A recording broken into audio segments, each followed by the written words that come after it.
Good evening and welcome to Vibrant Hong Kong. I'm Erica. And I'm Rico. Erica, what are you doing with a drone? Are you learning how to fly one so you can do some aerial filming? Well, as fun as it sounds, I think it's best left to the experts. I'm just curious about how such a compact gadget has so many different applications nowadays. Drones have definitely come a long way since their early days. Apart from filming, they now have many other uses, including surveying, transporting medicine, and providing us with entertainment in the form of drone performances. An organization recently mobilized 1,000 drones to bring the dreams and artworks of children to life over Victoria Harbour. Let's take a look. Drone shows have become increasingly common in recent years. From festive celebrations to international mega events, the night sky over Victoria Harbour has become a brand new stage for dazzling performances. However, when 1,000 drones take to the skies at the same time, what we witness nowadays isn't just technological spectacles, but therapeutic social experiences.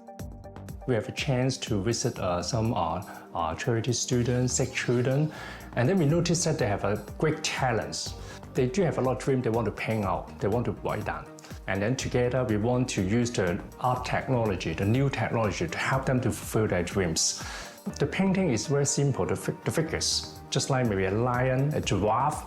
We believe that if we make use of the sky, so it's just like theater. If we can support the disadvantaged children, can we also support the elders? So because they mentioned that there's a lot of elders, they do have some gorgeous moment, life moment that we can present to the sky, just like children. For every visual of the children and the elders is represent a story behind. They have a lot of story. Behind the project is a group of young dream builders, students from the School of Business at Hong Kong Baptist University. This is more than an extracurricular activity. It's a credit-bearing course at the institution. Over 70 students stepped out of the classroom to interact closely with the young patients, helping their wishes take flight through drone programming and animation design. Because low altitude economy is a very new topic and a new business in Hong Kong, even in China, where we recruit the talent, where we recruit the student, so they come from different faculties. I can say it's a cross-industry cooperation.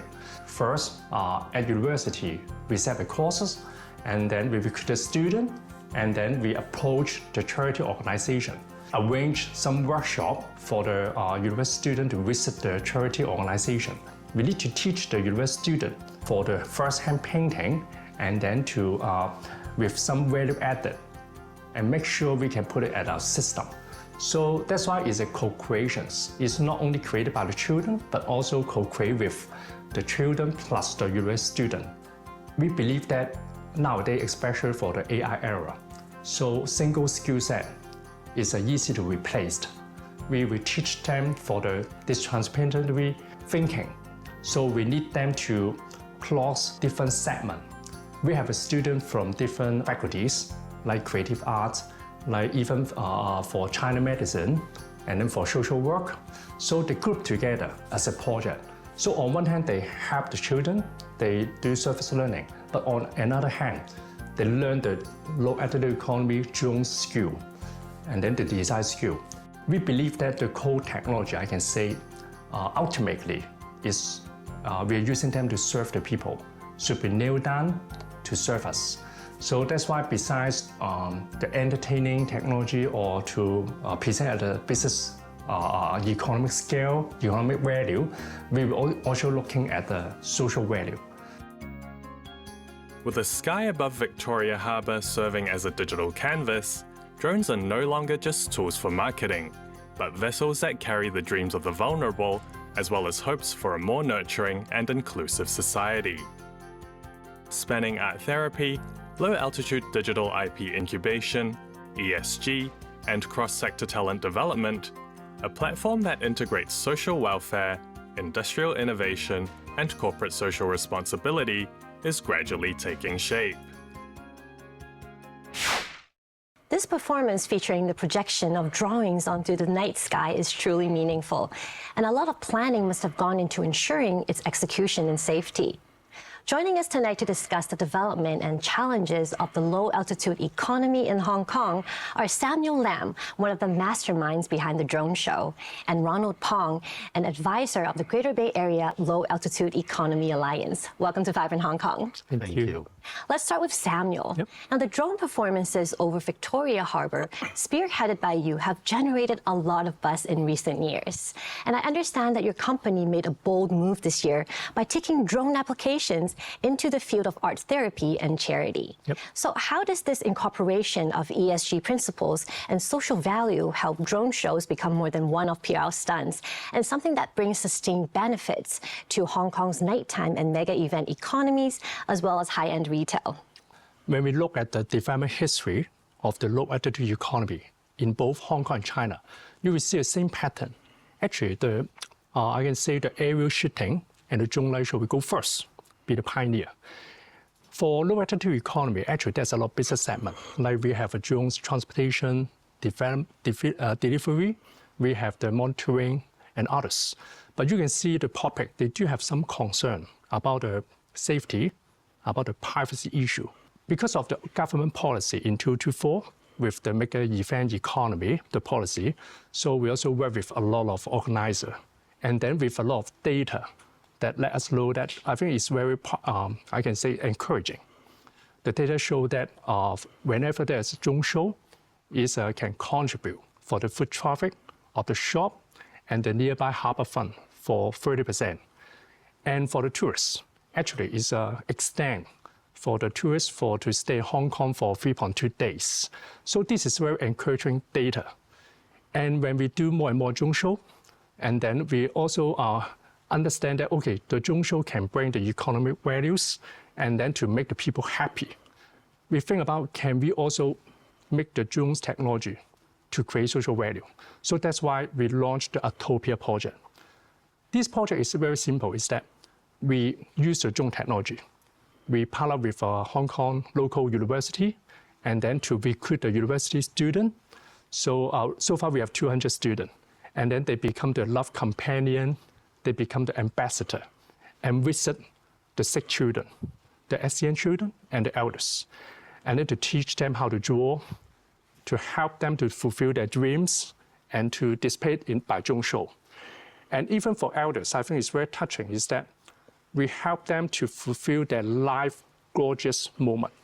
This is what we want to tell the market and tell the public, that drones can bring us convenience or some value, but also can bring us some social value. So this is what we do. Now, many cities in the mainland are constantly breaking world records through the large-scale deployment of drones.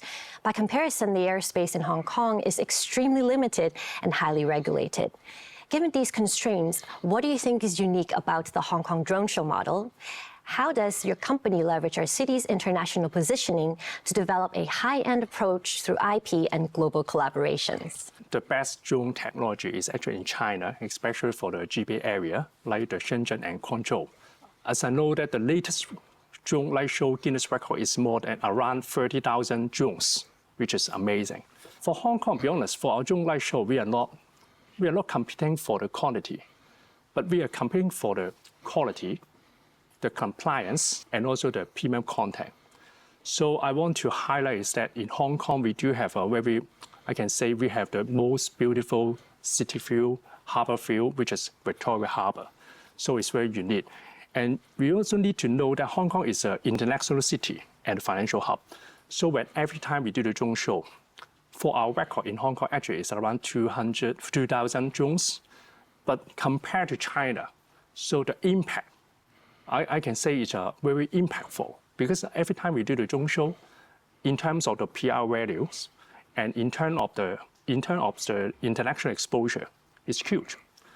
So for Hong Kong drone light show, I also want to highlight one more competitive advantage, is that the position in Hong Kong is east meets west, the cultural hub. So that's why we have our local team. I can say the local design in Hong Kong is very amazing. So they will use like the China cultural and legends, these kind of elements. Like we do have a show for Beijing Opera Mass. We do have a show for Mid-Autumn Festival elements. and then to combine with the rest elements. Like we do have Christmas tree. So when these combine together, it becomes a very unique, make our, I can say the content, premium content, very unique in Hong Kong with the Victoria Harbour. While it's essential for drone shows to be visually spectacular, safety is of paramount importance. As the convener of the Drone Takeoff Reliability Index Committee for the government's LAE Regulatory Sandbox X projects, could you tell us what kind of data the index is based on and how it transforms the data into world-class safety standards? So whatever how beautiful the drone show is, we believe that safety is the bottom line. So in 2025, actually, we work with different parties, including Ronald. We launched the Drone Takeoff Reliability Index. So this index is a safety model or index for the low-altitude economy. So I can say we can just imagine it just like a weather forecast system plus the body check system. We have 5 dimensions to recognize the data, to collect the data. Like we have space, we record the KP index, the space data, right? And then we have the sky data, the climate data. We have the land geographical data, and then we have the specification. We have the drone specification data plus the regulation. And then it come up with just like traffic light. We display from green, yellow to red. And then we do have support from Hong Kong Observatory, from different departments like HKPC to make our index more and more, I can say, is reliable. Now, speaking of Regulatory Sandbox X, the GBA LAEA has offered quite a few suggestions regarding this project. Now, Ronald, you have first-hand experience collecting data at designated sites such as under the bridge in Tai Tau Lang Village. So in your opinion, what other economic opportunities are there for drones in Hong Kong besides performances? Maybe you can see that. If you go to the mainland China, they always use the drones for testing on the Shenzhen to do the food deliveries, right? Do you know how many people in the back end? 20 people. But they control all the drones around the city and doing food deliveries. Even in mainland China, whatever in Sichuan, Chengdu, or whatever in Wulong Mokcai, the drones is doing different things because the area is different, right? In Wulong Mokcai, they have a lot of space. Okay, maybe delivering food is good. But in Chengdu, just like Hong Kong, it's a cow city, right? A lot of people stay together. 2 sides of the drone business. One side is manufacturing, design, and create. This is a heavy industry, right? But if one day they want to put this drone business outside of the Hong Kong, okay, maybe to the international, they will need another abilities of the Hong Kong. Consolidate the solution, design the solution, regulation, component design, and how to do promote and how to make the drone solution adapt the different physical, environmental areas of the different countries. They will need our help, what we're good at, how to design and make it to be a solution and adapt the different components around the world, right? So it's more of an ecosystem alignment instead of an isolated innovation. Yes. Talent is at the core of the LAE's soft power. Samuel, given your recent experience in university education, how do you think Hong Kong should break away from the traditional mold of nurturing hard tech talent who only know how to code in the context of developing the LAE? We're teaching them for the drones technology, for design. We bring them to be just like project lead and then to be one of the pilot to join it. And then to do some on-site training experience to let them get more, I can say, working experience. So we believe that besides the classroom knowledge, the drones knowledge, we need to let them to become the project leader, just like transdisciplinary leaders. So this is our, I can say, this is what we want to let the student to learn from the real business use case to become the talent of the future. Some industry insiders have suggested that Hong Kong should leverage the advantages of Shenzhen's mature industrial supply chain and infrastructure to develop the northern metropolis into a cross-border LAE pilot zone. Now, based on your understanding of the technology and regulatory framework, what is the biggest institutional obstacle to implementing cross-border drone flights? I think maybe we not focus only on the technologies, but also the compliance, because it's cross-border, right? Okay. The flight control in the Shenzhen and the flight control in the Hong Kong is two different systems. When there is a flying objects or flying robot, so-called drones, from Shenzhen across the line to the Hong Kong, we start to think about a several points. First, who take care of it, who monitoring, who identify where it's come from and who own it. Did they get permit? Okay, there is a lot of regulation work you need to do. That's what I saw on the alliance, okay? For example, we want to buy some goods from mainland China. Maybe we use drones to transport it. It's more effective or not that heavy duty to the road. Maybe that's work, but we just think and testing it now. We always mention about the GBA synergy, right? So I think, of course, this is I can say it's a good stuff, but there's a lot of ping pong that we need to solve in advance. So just like when we mentioned about the drones delivery, right? The transportation. So the custom clearing issue, and then the regulation of the both sides. And then also there's a kind of a safety issue. We need at least for both area of the government, maybe they can use the joint sandbox regulation program, and then they have some alignment for the both for the regulation of both area to solve it, and then we can move on. So I think there's still some technical issue we need to solve it. Thank you once again to Samuel and Ronald for sharing their insights on the development on low-altitude economy in Hong Kong. We look forward to more exciting updates in the near future.